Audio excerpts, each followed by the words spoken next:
Thank you so much for being here, Sheriff. How's your second term going? It's exciting. I've spent 6 years now. I'm into my next 6 years. I had to run midterm because I was appointed by Governor Patrick. But now that we're in the 6 years, so many of the things, the reforms, the organizational changes that we've made initially are now actually coming to bear fruit. And so the office is a much better office. We're hitting not just on an organizational level where things have stabilized organizationally, but we're really hitting on a national level on so many of our initiatives, which is pretty exciting when you think about Middlesex Sheriff's Office, which was always thought of as a good office in Massachusetts, now is actually getting a national reputation because of the work we're doing. That's the really exciting part. And as far as Armenians go, I'm the High Sheriff of Middlesex County, but Talar, as you know, as Armenians, High means Armenian. So for the Armenians, I'm the High Sheriff of Middlesex County. For non-Armenians, I'm the High Sheriff of Middlesex County.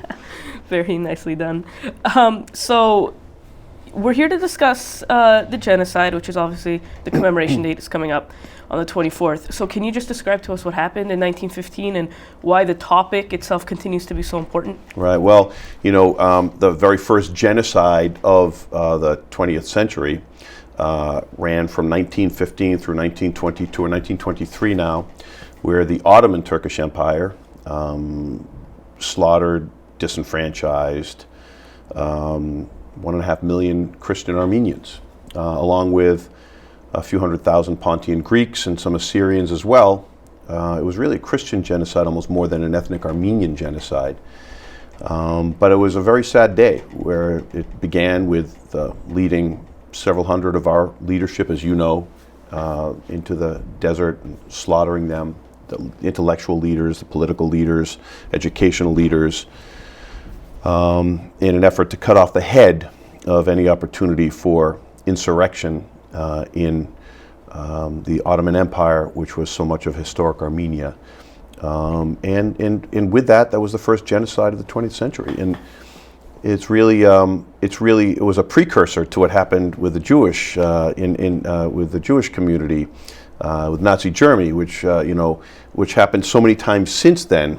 There's an old saying, Santana said, "Those that fail to learn from history are doomed to repeat it." And sadly, we've repeated genocide a number of times since that point. As a matter of fact, and you will know this, Talar, too, that when Hitler was undertaking his attempted extermination of the Jews in Germany and Eastern Europe, he actually used the words, "Who remembers the Armenians?" Meaning, no one remembers the Armenians.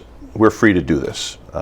Sadly, words that still ring in the hearts and minds of Armenians and many others that have suffered genocide since that point. So, as a state rep, you were at the State House all the time during the April 24th. We'd have commemorations. There were survivors there. How did it feel meeting them the first time you met some of these survivors? Well, it was pretty powerful, but I met survivors long before I became a state representative. My grandparents were survivors. My grandfather Abraham, my grandmother Zadohi, lived in eastern Turkey in a village called Maraş, and there was one of the center points, along with Van and many other communities, where the genocide was being perpetrated. They fled their village with nothing but the clothes on their back, following the French cavalry out to find their pathway to freedom, carrying some relatives, seeing other relatives and neighbors dead on the side of the road as they had failed in their fight for freedom. My grandfather ended up coming here to America. My grandmother ended up working in an orphanage in Syria, and then through the Red Cross, he was able to find of her still existence. Sent for her. They came here. They came to Waltham. They had 4 children, 3 sons and a daughter. All 3 sons served in the military. My uncle Arsen was 19 when he died over in the Philippines in a truck accident.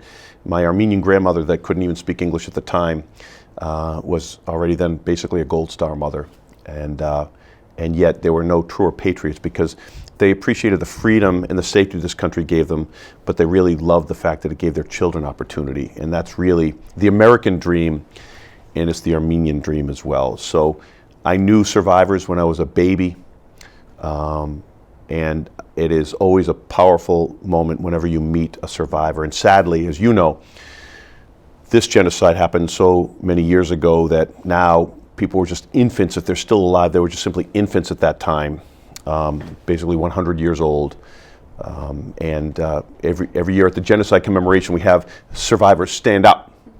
And I don't know if it's happened yet, but there will soon be the moment when there will be no one to stand up. And while we're all survivors, these are truly the survivors that symbolize everything that we've experienced as a people.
So, same time next week? Well, of course. Put away a few bucks, feel like $1 million. For free tips to help you save, go to Feed the Pig. They told me a bottle couldn't dream. That I would never become a superhero.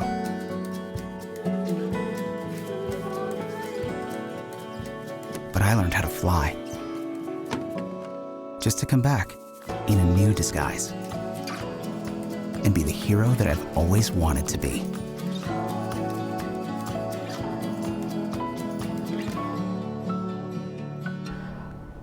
So what can we learn as the world? What can we all learn from what happened 102 years ago, but it seems like it still keeps happening? Right. What can we take from that? Well, with something that we're not learning, something that we're not taking from it. We have failed to learn from history. It happens over and over again. Rwanda, Southeast Asia. It's a sad statement of society today that it's going on, even now. You consider what's going on in Syria and places like that. That's really, I don't know if it's technically genocide, but it's the loss of so many people. I mean, you probably see it, Talar, as you see the refugees from Syria and other countries like that. They look just like our family members. You see that desperation, that look for hope, what they're giving up, and they're gladly giving it up because they're trying to find refuge. We continue to see this every day. Man's inhumanity to mankind, and it's so troublesome and so distressing to see that it just goes on because the world doesn't stand up and say, stop this. That's what happened with the Armenian Genocide. It was done under the cover of World War I. The Holocaust was committed under the cover of World War II. And all genocide is undertaken, the term genocide was actually created to refer to what had happened with the Armenians. The attempted extermination of an entire people, of a race, of a nation. And it can only be undertaken and perpetrated by a government. And so because of the world politics today, governments still perpetrate genocide. And yet the world doesn't stand up and call it out for what it is and stop it in order to save those lives. It's very distressing to see it going on every day, and yet the world stands by.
Hunger hurts my ability to learn.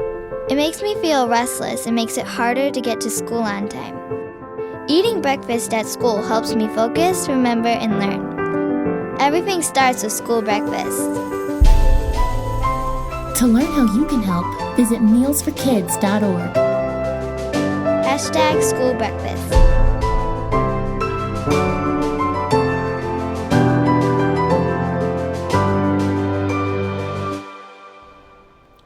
So let's talk about the movie The Promise. It stars Oscar Isaac and Christian Bale, and Yes. it's coming out Friday, April 21st. Right. In selected theaters in Boston, mostly in main cities. Do you plan on seeing it? Yes, I've already got my tickets purchased for Friday night in the Boston Theater, the Boston Common Theater. Taking my two sons, my daughter 8, probably I won't bring her. It's a little bit later showing, and I'm not sure she'd really understand what was going on or how she'd take it.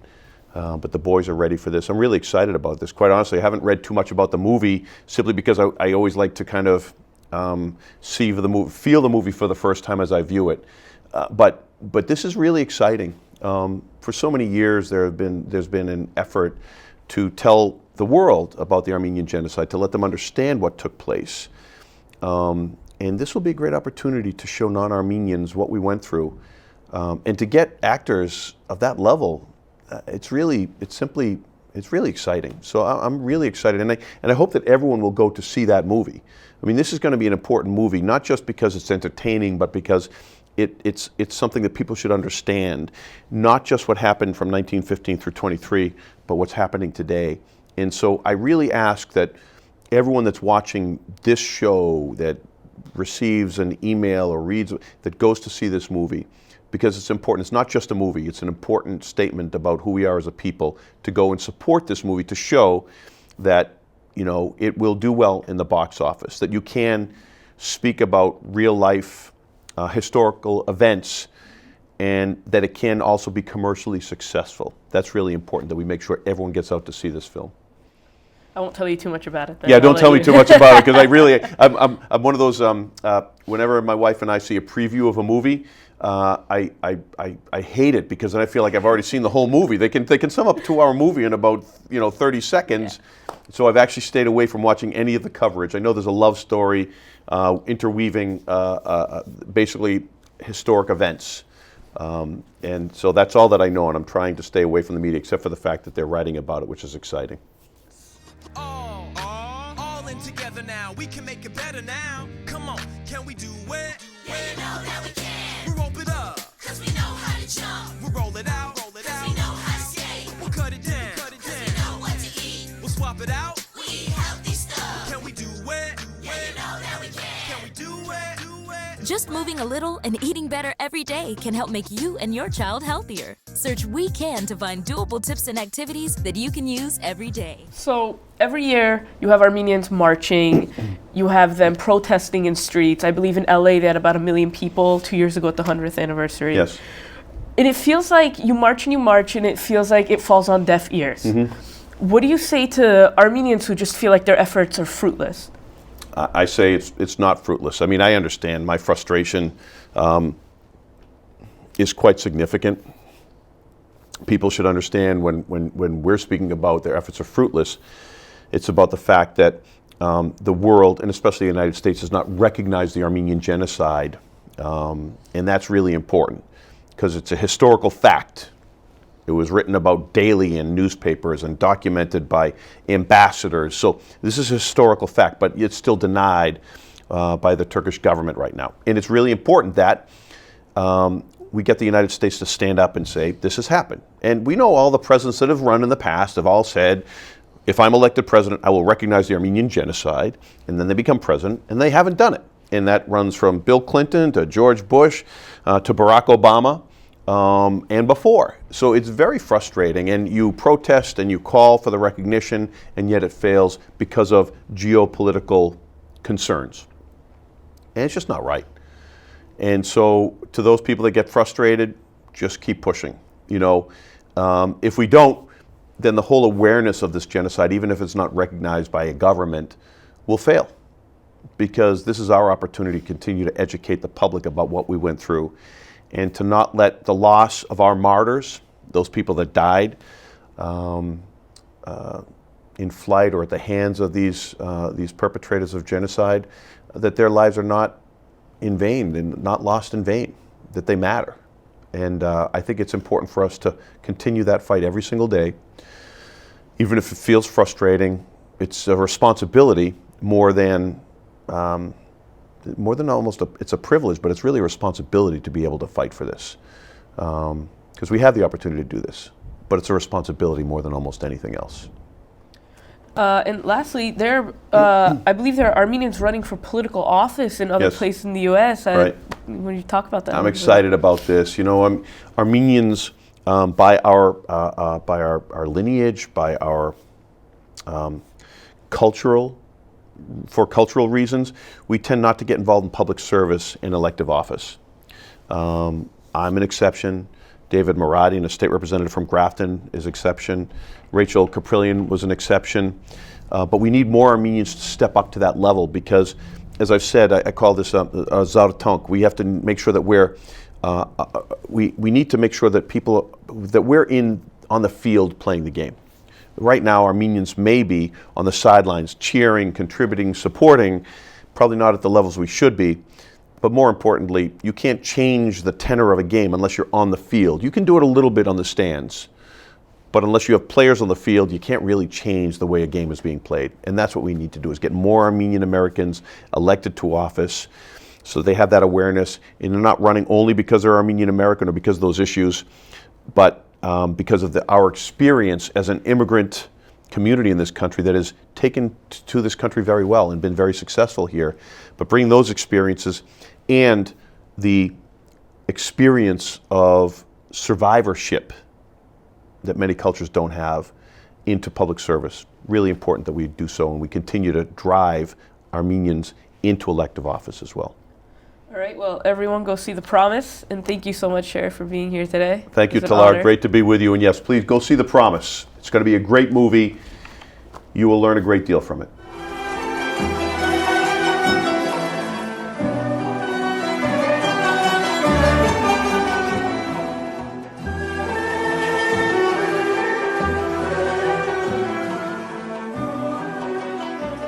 Hello, Waltham. I'm Dr. Roz Rubin, CEO of Greater Waltham ARC, GWork, and with me today is Joanne Raymond, Director of Marketing and Development for GWork, and even more important today is Maria Sheehan, who's the Executive Director of WCAC Cable TV, and we are here to talk about a very exciting new event for GWork that's going to be happening on April 27th. It is a 3-hour-long auction to benefit our agency, and this is a wonderful idea and donation by cable TV. So Maria, what made you do it? Well, we know it's a difficult time for a lot of nonprofits in the area with federal funding being cut, state funding being cut, and GWork seems to have been hit a little bit harder than most. Yeah. And we felt that it's such a great organization that it needs a little extra help, and we wanted to help you this year. Well, thank you very much. You're and we're welcome. very excited about this opportunity, and we will be on camera for 3 hours. There'll be graphics to explain the date and the time and how to pay. So Joanne, tell us what's going to happen for 3 hours on April 27th. Absolutely. Well, it's going to happen from 6 to 9 p.m., so most people hopefully will be home from work and able to tune in. So during those 3 hours, we will break it into 6 30-minute segments. And for each segment, we will have a team of 2 celebrity co-hosts who will have a fun time talking with each other, but also presenting a minimum of 6 fabulous auction items during each half-hour period. We also are planning to have sponsors of each half hour. We do have a couple of sponsorships still open, so if anyone's interested, please get in contact. And I can tell you a little bit about some of the amazing auction items. Right, so we have these beautiful bags in front of us. Yep. There'll be a lot of beautiful bags that evening, including me. And let's take a look at some of the things that will be, and boy, this is going to move fast, right? Right. We have a lot of items in just a half an hour. One of the cameras will be showing the board, and those numbers are going to keep changing. So you will need to call in before and can I say something too? Please. We will be going live on Facebook, Right. and we will be streaming on the WCAC website and the WCAC Facebook page. So if you don't live in Waltham, you work in Waltham, but you don't live in Waltham, you can get online and you can bid from home, and you can bid on Facebook, but you have to call here. You can't do it online. You have to call, but the number will be up the whole time. Right. And all those sort of instructions will be Right. available during this 3-hour period. So you can announce one. I've got a pair of Red Sox tickets. Who wouldn't enjoy that? We just received those, and those are for September. Weather will be great. They'll still be playing hot. And what else are We have 2 offering? tickets to the Regal Players and Okay. dinner at the Chateau. Okay, a great Yeah, night out in great night out, Waltham yep. with some classic events for the Waltham community. And speaking of the Chateau will be our food sponsor for all the crew. So the crew will be fed very well that night. Right. All of our hosts and the people on the phones. So we want to thank the Chateau and Joe Nacera for that. Thank you to the Absolutely. Nacera family. That's Yes. great. I'm really looking forward to the event. And what else is coming up So for I have a bid? fabulous basket from Bonefish Grill in Waltham, always very generous to GWork, and I'm sure it will be filled with some wine glasses, some nice wine, and gift cards to dinner at Bonefish Grill. Very nice. Oh, this is a good one. So we're talking local, but this is definitely out of state. We have 4-day passes for Disney World, Magic Kingdom, Epcot, etc. in Florida. So right now we could use a little warm weather, and these passes will be available. This is a $640 value, so we'll hope everyone bids high. You'll be hearing us all say bid high. What else, Joanne? So I have a we couple got? more. This may come in handy for a lot of people. Merry Maids of Waltham is donating 2 hours of cleaning, and that includes a team of 2 to 3 cleaners to come to your home, and the value of that is $250. Yeah. And just one more example, Tim Murphy of Murphy Fuel in Waltham is donating 50 gallons of home heating oil to get you ready for the next winter season, hopefully far away. So you will recognize many of the donors are people local to the community. However, it isn't just Waltham that can see this That's right. auction. And That's right. tell us about some of the other communities. A lot of the other communities that have Verizon, all the way out to Stowe, Massachusetts, Arlington, Lexington, Westford. I'm trying to think of the other ones. Belmont. But Belmont. Okay. Yeah. They're all great. detailed on a graphic that I think Phil will be showing. As well. Right. So we will look forward to hearing from you, not seeing you until the next day to pick up your prizes, but we'll look forward to hearing from you on April 27th, 6 to 9 o'clock at night. We'll be there, and so will a lot of great prizes. Thank you so much to Cable for this You're welcome. opportunity to be here today, but also for a wonderful and we know a successful auction that will help the mission of GWork, serving persons with developmental and intellectual disabilities. And we'll hear from you on April 27th.